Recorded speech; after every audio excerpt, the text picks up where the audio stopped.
ඔයාලගේ ගමේ පොළ සතියකට එක් වතාවක් පමණක් විවෘතව තිබුණට මම මේ දැන් කියන්න යන වෙළඳ පොළ සතියේ දින 5ෙම උදේ 9:30 ඉඳලා සවස 2:30 වෙනකල් විවෘතවයි තියෙන්නේ. ඔයාලා ගමේ පොළට ගිහිල්ලා නිවසට අත්‍යවශ්‍ය කරන භාණ්ඩ මිලට ගත්තට මම මේ දැන් කියන්න යන වෙළඳ පොලේ නම් මිලට ගන්න තියෙන්නේ ඒ භාණ්ඩ පවා නිෂ්පාදනය කරන ව්‍යාපාර ආයතනයි. මොකක්ද මේ අමුතු වෙළඳ පොළ? ඒකට අපි කියනවා කොටස් වෙළඳ පොළක් කියලා. මොනවාද මේකේ විකුණන්න මිලට ගන්න තියෙන්නේ? කොළඹ කොටස් වෙළඳ පොලේ ලියාපදිංචි ව්‍යාපාර සමාගම්. ලංකාවේ කොටස් වෙළඳ පොළට කියනවා කොළඹ කොටස් වෙළඳ පොළ කියලා.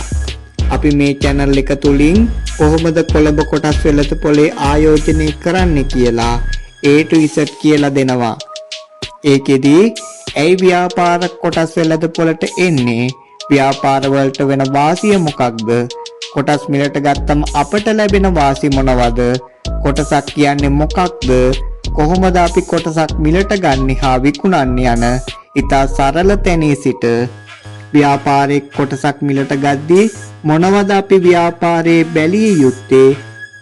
මූල්‍ය විශ්ලේෂණ හා තාක්ෂණික විශ්ලේෂණ වගේ සංකීර්ණ විෂය කරුණු පවා තේරෙන සිංහලෙන් මේ නාලිකාව මගින් A to Z කියලා දෙනවා.